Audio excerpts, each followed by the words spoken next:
The stars burned cold in the void as Commander Veltari watched another ship die. The hive swarm moved like a plague across space, their black ships blotting out the light of distant suns. Each vessel that fell meant thousands more dead, whole, families consumed by creatures that should not exist in any sane universe. Veltari's hands shook as she gripped the communication console. The Etherian commander had seen too much death in the past months. Her people were builders, not fighters. They created art and studied the mysteries of the cosmos. They were not meant for war against monsters that ate entire worlds. The bridge of the Coalition flagship Harmony buzzed with desperate activity.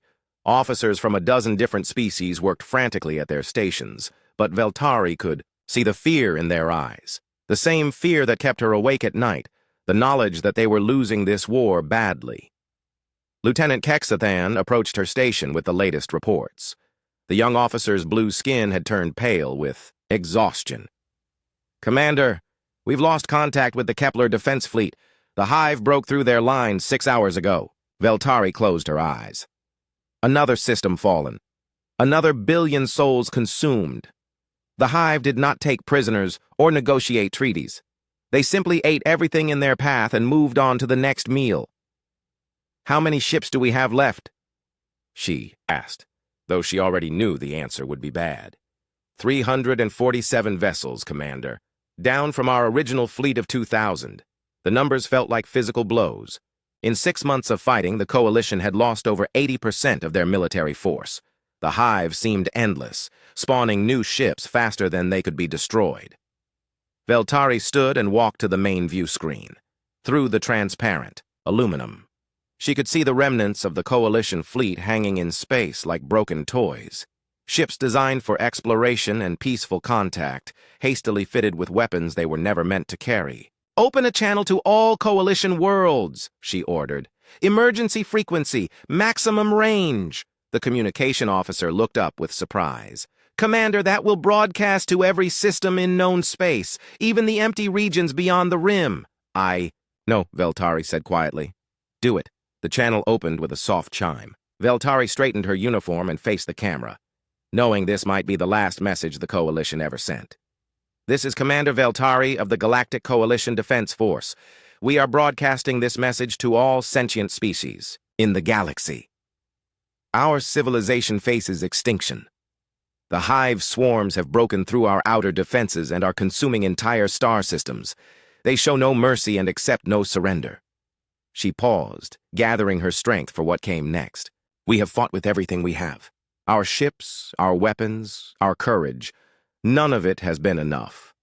The hive grows stronger with each world they devour. If you are receiving this transmission, if your species has the capability for military action, we beg for your assistance. The coordinates of our last stronghold are included in this message. We cannot hold much longer."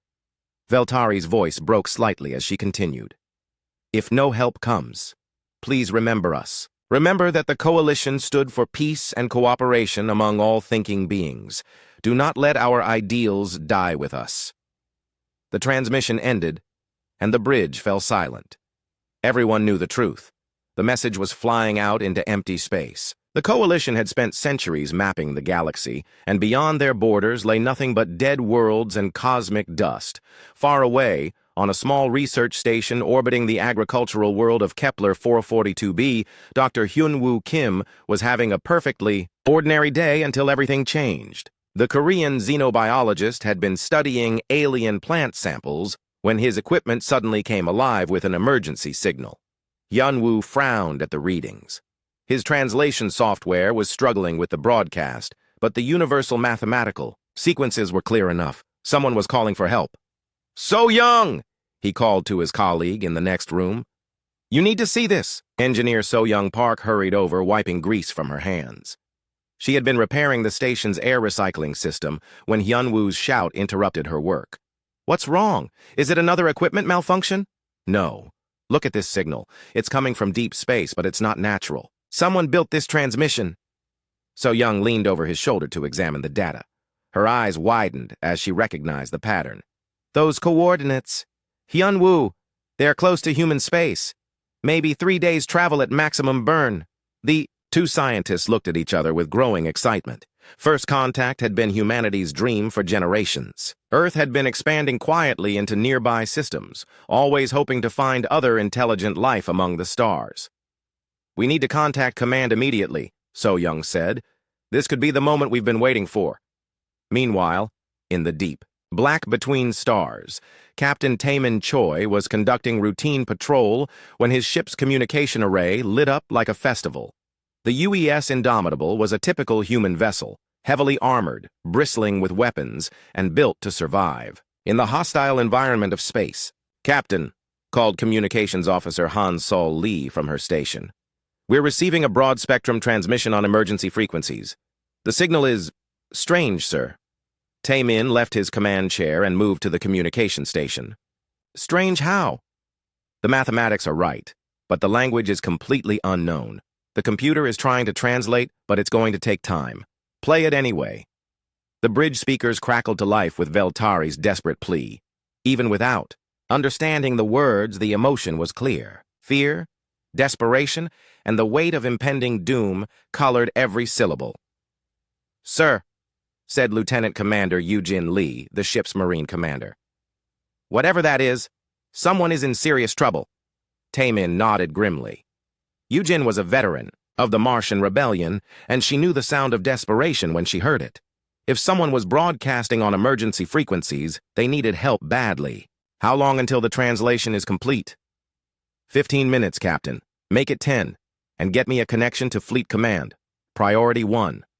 As the Indomitable's computers worked to decode the alien language, Taemin paced the bridge. Humanity had always wondered if they were alone in the universe. The possibility of other intelligent species had driven their expansion into space, but so far they had found only empty worlds and silent stars. Now it seemed they had their answer. Not only was there other life in the galaxy, but that life was in trouble. "Translation complete, Captain," Han Sol announced. "Playing the message now." Veltari's voice filled the bridge, speaking perfect Korean thanks to the translation matrix. The crew listened in stunned silence as she described the Coalition's desperate situation and the horror of the hive swarms. When the message ended, the bridge was quiet for a long moment. Finally, Eugene spoke up. "Captain, they're asking for military assistance. That's us." Taemin looked around at his crew. These were soldiers and explorers, people who had volunteered to serve in the deep black of space. They had trained for this moment their entire careers, even if they had never expected it to come. "Communications, signal Fleet Command. Tell them, we're going to make first contact and prep the ship for combat operations." "Sir," said his executive officer nervously, "we don't know anything about these aliens or their enemies. This could be a trap." Taemin smiled grimly. "Maybe, but someone called for help, and humans answer when help is needed. That's what we do." As the Indomitable changed course toward the coordinates in Veltari's message, Captain Taemin Choi had no idea that his decision would change the course of galactic history. The Coalition had called for backup, thinking they were broadcasting into empty space. They were about to learn that space was far from empty, and that Earth's children had grown strong in the dark between the stars. The human fleet arrived at Sanctuary Station like ghosts, materializing from the void. One moment, the space around the Coalition stronghold was empty, except for fleeing refugee ships. And the next moment, 30 human vessels hung in formation, their dark hulls barely visible against the star field. Commander Veltari stared at the tactical display in disbelief. The ships had appeared without warning, bypassing every sensor array the Coalition had deployed. Whatever these newcomers were, their technology was impressive and terrifying. "Commander," her sensor officer called out with barely controlled panic. "The new vessels they're huge. The largest one is twice the size of our flagship, and its hull composition is unlike anything in our databases." Veltari studied the readings with growing amazement. The alien ships were built like weapons of war, covered in armor plating thick enough to stop anything in the Coalition arsenal. These were not exploration vessels hastily converted for combat. They were pure military machines designed for one purpose. "Are they responding to our hails?" "Yes, Commander. We're receiving a transmission now." The main screen flickered to life, and Veltari nearly fell from her chair. The being looking back at her was massive, easily twice her height and built like a living siege engine. Scars marked his face, and his eyes held the cold calculation of a predator. "This is Admiral Jae-hyun No of the Human Expeditionary Force," the alien said in perfect coalition standard. "We received your distress call. What is your situation?" Veltari found her voice after a moment of shock. "Admiral, I am Commander Veltari of the Coalition Defense Force. We are under attack by a species we call the Hive. They consume entire worlds and show no mercy. We had given up hope that anyone would answer our call." Admiral No's expression did not change, but something dangerous flickered in his eyes. "How many ships do the Hive have in this system?" "Our estimates suggest over 500 vessels of various sizes." "Admiral, with respect, you only have 30 ships. Perhaps you should withdraw and warn your people to prepare defenses." The human's laugh was not reassuring. "Commander, 30 human ships is more than enough. What are their defensive capabilities?" Veltari blinked at the casual confidence in his voice. "Admiral, I don't think you understand. The Hive ships are heavily armored and armed with bioweapons. They regenerate damage and adapt to our attack patterns. We've been fighting them for months and barely scratched their hulls." "Understood. We'll handle this. Admiral No out." The transmission ended, leaving Veltari staring at a blank screen. Behind her, the bridge crew exchanged worried glances. The humans seemed competent, but 30 ships against 500 was suicide. Aboard the UES Indomitable, Captain Taemin Choi was receiving his final briefing from Admiral No. The human fleet had been preparing for this moment during their 3-day journey to Coalition space, studying every piece of data they could extract from the alien transmission. "The Hive appears to be a biomechanical collective," Admiral No explained to his senior officers. "They use living ships with adaptive armor and weapons. Standard Coalition tactics focus on precision strikes from maximum range." "What about our approach, sir?" asked Commander Yoo-jin Lee. Admiral No smiled coldly. "We're going to do what humans do best. We're going to get close and personal." Dr. Min-ho Shin, the fleet's xenobiologist, looked up from his analysis of the Hive data. "Admiral, these creatures show characteristics similar to Earth's colonial insects. They operate as a hive mind with distinct castes and specialized functions." "Weaknesses?" "Potentially, sir. Hive minds tend to struggle with unexpected variables and individual initiative. They excel at coordinated attacks but may be vulnerable to chaos and unpredictable tactics." Admiral No nodded. "Perfect. Chaos is what we do second best." "Captain Choi, prepare your Marines for boarding operations." Taemin grinned. "Yes, sir. Sergeant Lee's people have been looking forward to this." In the Marine deck of the Indomitable, Sergeant Yoo-jin Lee was briefing her squad on their mission. The Korean Marine had served in 3 different conflicts and had never met an enemy that could not be defeated with sufficient application of violence and determination. "Listen up," she told her Marines. "We're going to be the first humans to fight aliens. That means we set the standard for everyone who comes after us. I want these Hive bastards to learn that messing with innocent people brings humans to your door." Corporal Sung-ho Bae raised his hand. "Sergeant, what if their ships are too tough for our weapons?" Yoo-jin's smile was not pleasant. "Then we get creative. Humans have been killing things bigger and meaner than us since we crawled out of caves. A few overgrown bugs aren't going to change that tradition." The Marines laughed and began checking their equipment. Standard human military doctrine emphasized flexibility and improvisation over rigid tactics, and these soldiers were experts at both. Back on the Coalition flagship, Veltari was trying to understand what she was seeing on the tactical display. The human ships had moved into formation and were accelerating directly toward the Hive fleet. No evasive maneuvers, no careful positioning for maximum range advantage, just a straight charge into the teeth of enemy fire. "Commander," her tactical officer said with confusion, "the human ships are broadcasting something on all frequencies. The translation matrix is having trouble with it." "What are they saying?" "It appears to be music, ma'am, and something the computer translates as battle cries." Veltari felt a chill run down her spine.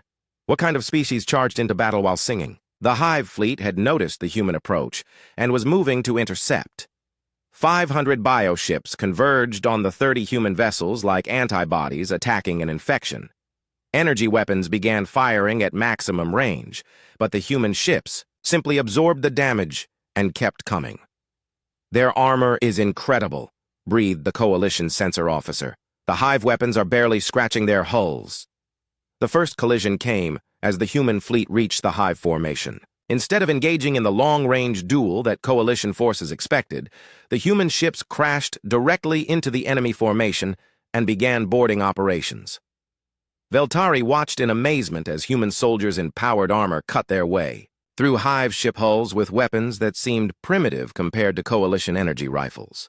Where Coalition forces used precise surgical strikes, humans employed explosives, projectile weapons, and when those failed, improvised clubs and bare hands. "Commander, we're receiving a transmission from one of the human boarding parties." "Put it on screen." The image showed the interior of a hive ship, dimly lit by emergency bioluminescence. Human marines were fighting their way through corridors filled with insectoid warriors twice their size. In the center of the action, Sergeant Eugene Lee was beating a hive drone to death with the butt of her rifle while screaming something in Korean. "What is she saying?" Veltari asked. The translation matrix suggests it roughly means, "Come back. Hear and die properly, you coward." Veltari stared at the screen in fascination and horror. The humans were not just fighting the hive, they were enjoying it.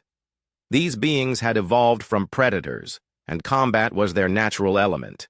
"Commander," her communications officer called out, "Admiral No is requesting tactical data on hive command structures." "Send him everything we have," Veltari ordered, "and ask him what his people need from us." The response came back quickly. "Admiral No says to stay out of their way and watch how it's done." Over the next hour, Veltari and her crew watched in stunned silence as 30 human ships systematically dismantled a hive fleet 5 times their size. The humans did not fight like any species the Coalition had encountered. They fought like forces of nature, unstoppable and terrifying. When the last hive ship fell silent, Admiral No's face appeared on the main screen again. His uniform was scorched and his face was grim, but his eyes held satisfaction. "Commander Veltari, the immediate threat has been neutralized. We'll need to discuss strategy for dealing with the remaining hive forces." Veltari found her voice with difficulty. "Admiral, your losses. 3 dead, 18 wounded, all recoverable. But there were 500 enemy ships." Admiral No's expression did not change. "Yes, as I said, 30 human ships was more than enough." Veltari realized that the Coalition had not called for backup. They had summoned something far more dangerous than the hive, something that treated impossible odds as routine training exercises. The humans had arrived, and the galaxy would never be the same. The first boarding action changed everything the galaxy thought it knew about warfare. Sergeant Eugene Lee led her squad through the twisted corridors of the hive cruiser, like she was taking a walk through a park. Behind her, Corporals Sung Ho, Bei, and Yoonji Han moved with the fluid grace of born predators. "Contact front," Sung Ho called out as a massive hive warrior rounded the corner ahead. The creature stood 3 meters tall, its chitinous armor gleaming with bioluminescent patterns. Razor-sharp claws extended from its limbs, and its mandibles clicked with hunger. Yujin did not slow down. She simply pulled the pin from a grenade and tossed it at the creature's feet. "Fire in the hole." The explosion echoed through the ship's corridors. But when the smoke cleared, the hive warrior was still standing. Its armor was cracked but functional, and it let out a shriek of rage that would have frozen Coalition soldiers in terror. Yujin smiled. "My turn." She charged straight at the creature, her rifle firing on full automatic. The projectile rounds sparked off the alien's armor, but they also distracted it long enough for her to close the distance. When her ammunition ran out, she simply reversed her weapon and used it as a club. Yoonji flanked to the right while Sung Ho took the left. The 3 humans moved like they had been fighting together for years, which they had. The hive warrior found itself surrounded by creatures that should have been easy prey, but instead fought like demons. The alien tried to grab Yujin with one massive claw, but she rolled under the attack and drove her combat knife up into its abdomen. The blade found a gap in the armor, and black ichor sprayed across the corridor walls. "That's for every innocent person you bastards killed," she snarled. The hive warrior collapsed, its bioluminescence fading to darkness. Yujin stood over the corpse and keyed her radio. Squad 2 to command. Corridor secured. Moving to the next objective. Admiral No's voice crackled back. Understood, Sergeant. How are you holding up? Sir, this is the most fun I've had since the Martian Rebellion. Request permission to take souvenirs. On the Coalition flagship, Veltari was receiving reports that defied everything she knew about military tactics. Human boarding parties were not just fighting their way through hive ships. They were winning decisively against creatures that had torn apart Coalition Marines with ease. Commander, her medical officer reported, we're receiving casualty reports. From the human forces. How bad are their losses? That's just it, ma'am. They're not losing. According to their medics, most of the human wounded are refusing medical evacuation and continuing to fight. Veltari pulled up the medical data on her screen and felt her blood freeze. The report showed a human soldier named Dong Hyun Jung, who had continued fighting with a concussion, 3 broken ribs, and a wound that should have been fatal. The man had simply bandaged himself and returned to combat. This is impossible, she whispered. No species can function with these injuries. Her medical officer nodded grimly. Commander, I think we need to reconsider what we know about human physiology. These beings are built for punishment. Meanwhile, deep inside another hive vessel, engineer Woo Jin Kim was proving that humans could adapt to any situation. His squad had run out of ammunition 20 minutes ago, but the young soldier had improvised weapons from ship components and alien corpses. Hey, ugly, he called out to a hive drone blocking his path. You want some of this? He swung a makeshift club, built from a broken bulkhead support. The weapon crushed the alien's skull with a wet crunch, but 2 more creatures appeared from side passages. Woo Jin grinned and picked up a plasma torch from his engineering kit. Fine. Let's try something new. He triggered the torch and swept it across the approaching aliens like a flamethrower. The superheated plasma cut through their armor like paper, and they collapsed in smoking heaps. Engineering for the win! He shouted, then began singing an old Korean folk song as he carved his way deeper into the ship. The turning point in the battle came when pilot Bo-Ram Kang lost her fighter in a collision with a hive interceptor. Coalition. Observers watched in horror as her ship spiraled toward the enemy command vessel, expecting to see another human casualty. Instead, Bo-Ram ejected at the last second and used her suit's maneuvering thrusters to land on the hive ship's hull. Rather than wait for rescue, she began cutting her way inside with her emergency tools. This is Kang, she radioed calmly. I'm going to cause some trouble from the inside. Recommend staying clear of the big ship for the next few minutes. Admiral No's voice came back immediately. Negative, pilot. Abort and wait for extraction. Sorry, sir. Bad connection. Can't hear you. Bo-Ram disappeared into the hive vessel, and for 10 minutes the Coalition heard nothing but the sounds of combat and explosions. Then the enemy command ship suddenly changed course and accelerated directly toward the main hive fleet. What is she doing? Veltari asked in amazement. Her answer came as the command ship collided with 3 other hive vessels, destroying all 4 in a massive explosion. Bo-Ram's voice crackled over the radio one last time. Target eliminated. Kang out. A rescue shuttle. Found her floating in an escape pod she had improvised from life support equipment and sheer stubbornness. When they brought her aboard, she was grinning and asking if anyone had recorded the explosion. By the end of the engagement, the Coalition had witnessed something impossible. 30 human ships had not just defeated 500 hive vessels.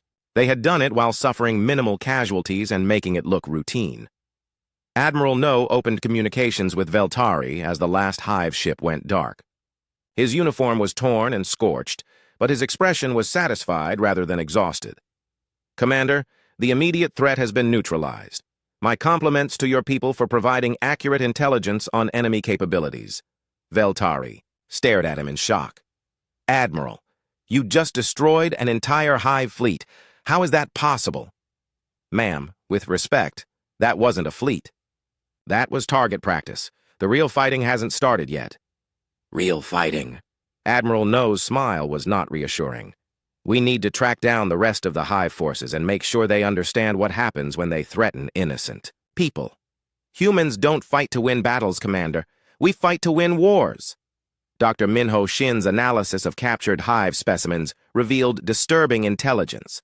The creatures operated as a collective consciousness, sharing information instantly, across vast distances. Every engagement was recorded and analyzed by the greater hive mind. "Admiral," he reported, "the hive now knows about human capabilities. They'll adapt their tactics and send larger forces." "Good," Admiral No replied. "We were getting bored with easy targets." Veltari realized that the coalition had made a terrible mistake. They had called for backup against monsters, and the universe had sent them something worse. The humans were not just warriors, they were apex predators who treated warfare as a natural extension of their biology. "Admiral," she said carefully, "what exactly do your people want in return for this assistance?" "Want?" Admiral No looked genuinely puzzled. "Commander, someone called for help. Humans answer when help is needed. We don't want anything except the chance to make sure this never happens again." As the human fleet prepared to pursue the retreating hive forces, Veltari began to understand that the galaxy had fundamentally changed. The hive had awakened something that had been sleeping in the darkness between stars, something that fought, not for conquest or resources, but for the simple principle that innocent people deserved protection. The humans had arrived, and they were exactly what the galaxy needed. Creatures so dangerous that even monsters feared them, but who used that danger to protect rather than destroy. Veltari watched the human ships disappear into hyperspace and whispered a prayer of gratitude to whatever cosmic force had guided them to coalition space. The Hive War was far from over, but for the first time in months, she had hope. The Deathworlders were loose in the galaxy, and they were on the side of justice. News of the human intervention spread across the galaxy like wildfire.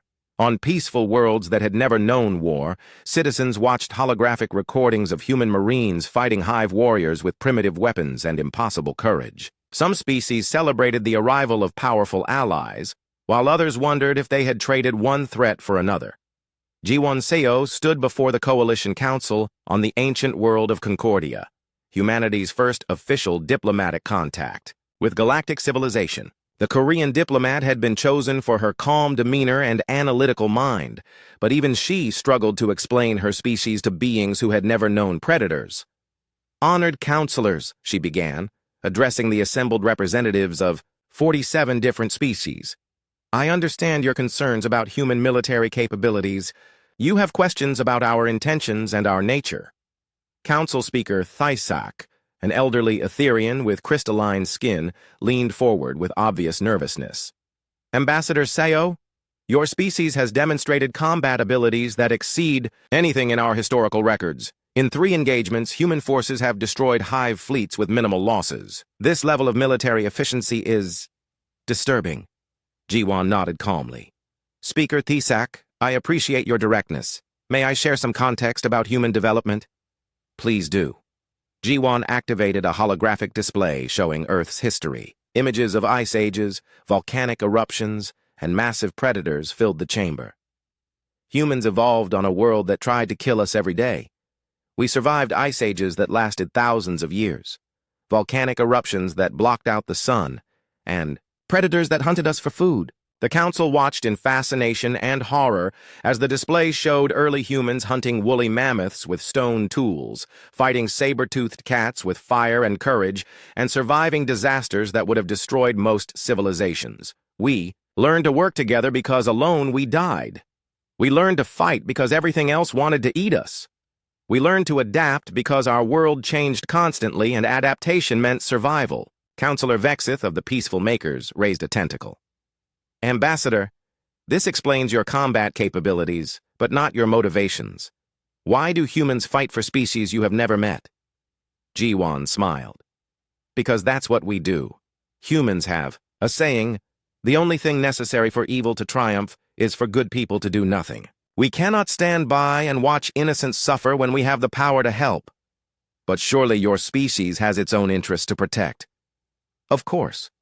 Our interest is living in a galaxy where peaceful species can exist without fear. The Hive threatens that interest." The council session was interrupted by an emergency transmission from the front lines. Admiral No's face appeared on the main screen, his uniform scorched from recent combat.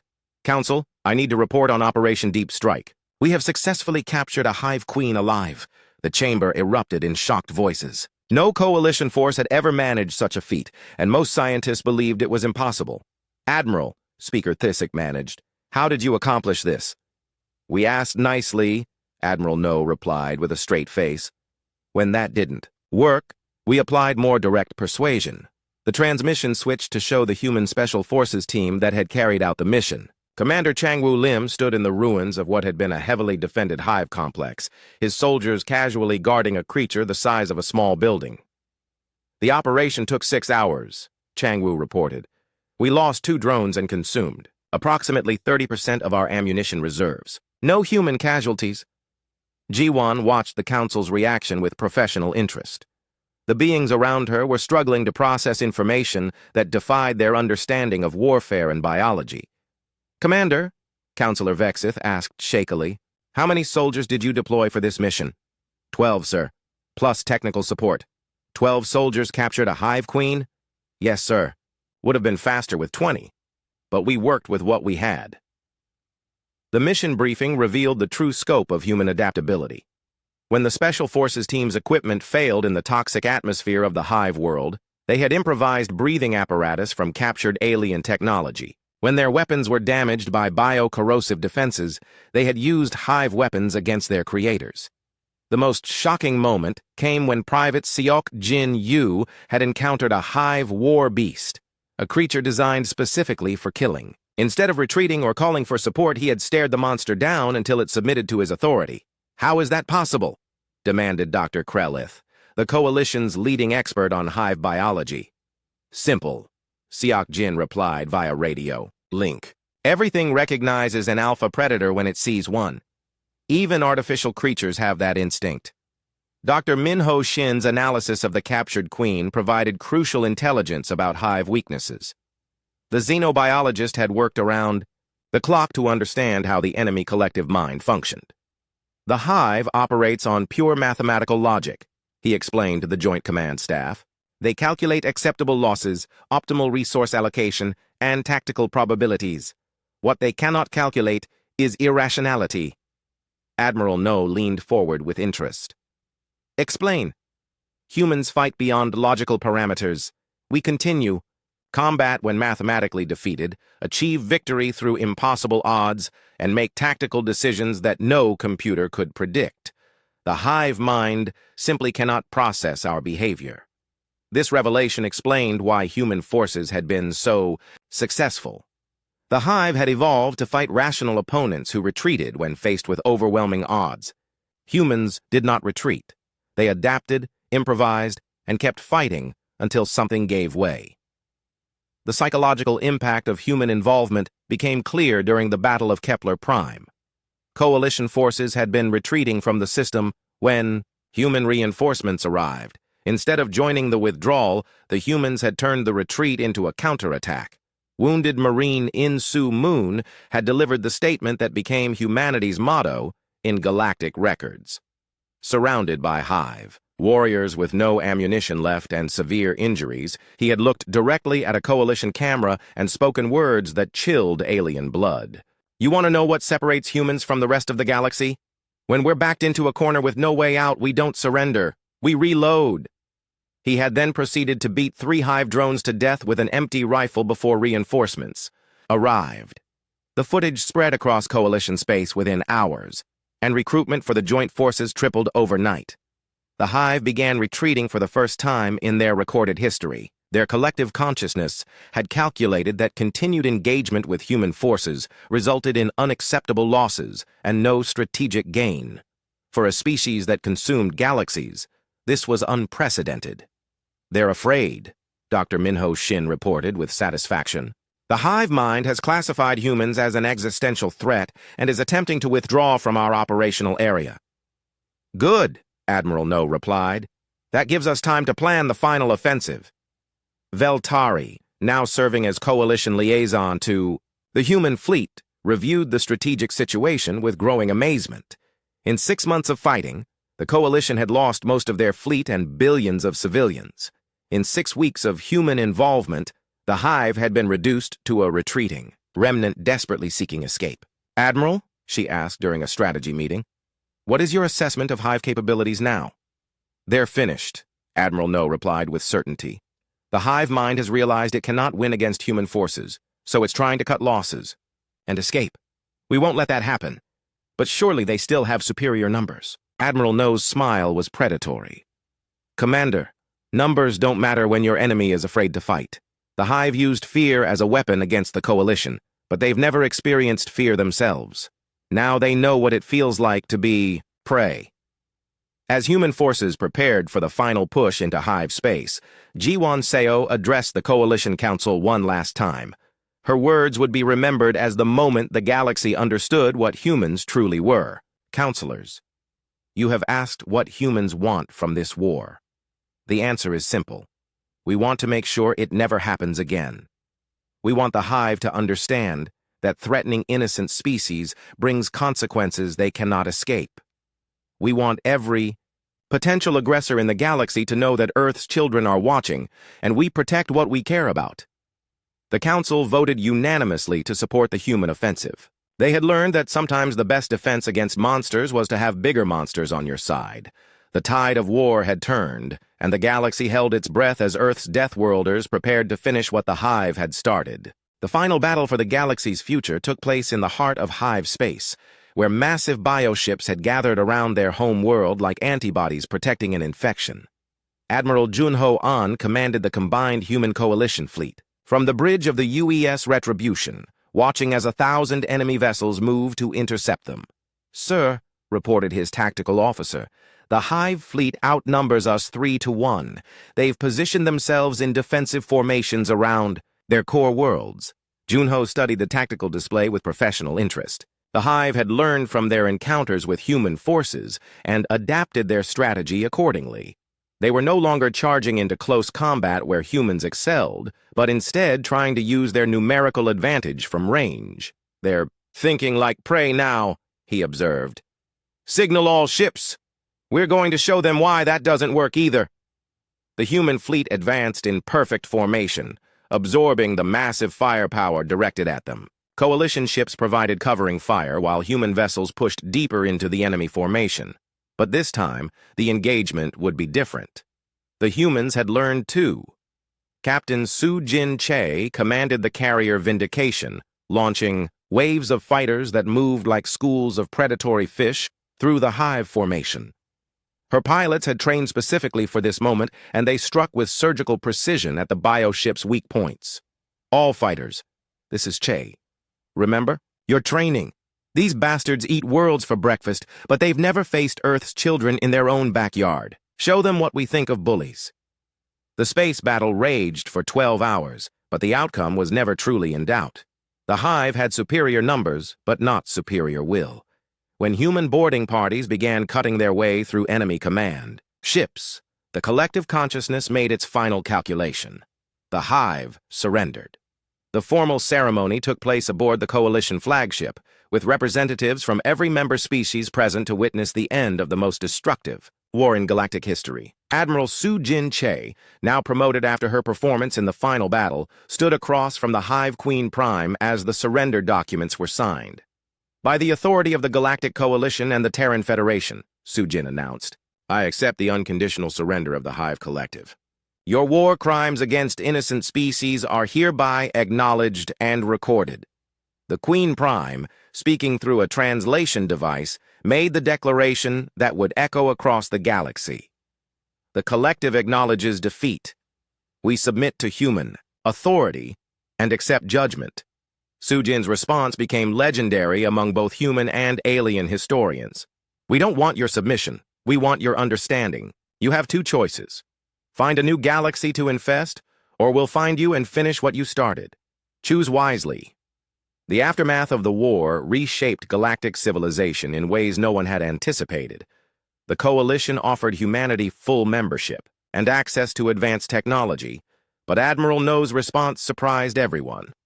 "We appreciate the offer," he told the Council, "but we prefer to earn our place. Give us time to prove we deserve what you're offering." Instead of becoming conquerors or overlords, humans established themselves as the galaxy's unofficial peacekeepers. Dr. Hyun-Woo Kim, now Earth's first xenobiological ambassador, worked to build bridges between species while ensuring that human values of protection and justice became galactic standards. "We're not here to rule anyone," he explained to curious coalition citizens. "We're here to make sure no one else rules you either." The transformation was remarkable. Young Subek commanded the newly established Human Colonial Guard, protecting former coalition worlds from pirates and raiders. His philosophy became the foundation of human military doctrine throughout the galaxy. "Every species has the right to exist in peace," he declared. "Our job is to make sure they get that chance." Human colonies began appearing throughout coalition space, but they were different from the expansion patterns other species had shown. Instead of taking the best worlds for themselves, humans often chose marginal planets that required extensive terraforming. They left the garden worlds for species that needed them more. The cultural exchange was fascinating to observe. Coalition species learned human concepts like courage under fire and never leaving anyone behind, while humans absorbed alien knowledge of art, philosophy, and peaceful cooperation. On the former hive world of Omega Centauri, now renamed Haven, human engineer Woo Jin Kim worked alongside Etherian architects to build a memorial for the war's victims. The structure incorporated both human determination and alien beauty, creating something neither species could have achieved alone. "It's not about forgetting what happened," Woo Jin explained to visiting coalition dignitaries. "It's about remembering why we fought, so this never happens again." The memorial's central inscription, written in 47 different languages, carried a simple message. "Here stood those who called for help and those who answered. May neither be forgotten." As the galaxy adjusted to its new reality, unexpected, relationships began forming. Sergeant Yujin Lee, now a military advisor to coalition forces, found herself training alien soldiers in human combat techniques. Her lessons focused not just on fighting, but on the mentality that made humans so effective. "Fighting isn't about being stronger or faster," she taught a class of young coalition Marines. "It's about refusing to quit when everything seems hopeless. That's what separates warriors from soldiers." The first test of the new galactic order came when raiders from outside coalition space began attacking border worlds. The response was swift and decisive. Human ships appeared within hours, not to conquer the raiders' territory, but to make it clear that aggression against peaceful species would not be tolerated. The raiders withdrew after their first encounter with human forces, spreading word throughout the galactic underworld that certain systems were now under the protection of Earth's children. Piracy in coalition space dropped to almost zero within a year. 5 years after first contact, the galaxy had settled into a new equilibrium. Species that had spent millennia focused on pure research and peaceful development now had guardians, who allowed them to continue their work without fear. Humans, in turn, gained access to knowledge and culture that enriched their own civilization. On the agricultural world of New Sol, built in a system the humans had cleared of hive contamination, children played games that would have seemed impossible before the war. Human youngsters learned alien mathematics, while coalition children practiced human sports that emphasized teamwork and determination. Mi Young Nam, now 10 years old, had been born after the war ended. She played with friends from 6 different species and spoke 4 alien languages fluently. To her, the idea that different species might fight each other seemed as absurd as the idea that humans might surrender when facing impossible odds. "Teacher," she asked her instructor one day, "why did the bad aliens think they could beat humans?" Her teacher, a wise old Etherian named Veltari, who had become Earth's closest alien ally, smiled with crystal teeth. "Because they didn't understand what humans really are, little one. They thought you were just another species to be conquered. They didn't realize you were guardians." The final scene of this new chapter in galactic history played out aboard the UES Protector, now under the command of Admiral Tae-min Choi. His ship patrolled the border regions where unexplored space met the expanding frontier of civilization. "Admiral," his communications officer reported, "we're receiving a distress call. Unknown species approximately 40 light-years beyond our current patrol area." Tae-min looked at the star charts with interest. Another species in trouble. Another chance to prove that the galaxy was safer now than it had been before humanity arrived. "Signal the fleet," he ordered. Looks like someone else needs to learn what happens when you threaten innocent people in our neighborhood. As the human ships jumped to hyperspace, carrying their message of protection to whatever corner of the galaxy needed it most, the story continued. The Coalition had called for backup against monsters, and the universe had sent them guardians. The galaxy had learned that sometimes the best answer to darkness was not more light, but creatures comfortable enough with darkness to hunt monsters in their own territory. Humanity had found its place among the stars, not as conquerors or overlords, but as the friends everyone wanted to have when the lights went out and something hungry moved in the shadows. Earth's children were loose in the galaxy, and they were exactly what the universe needed. Protectors who fought not for glory or conquest, but for the simple principle that good people deserved to sleep safely at night. The age of the Deathworld Guardians had begun, and the cosmos was a better place for it.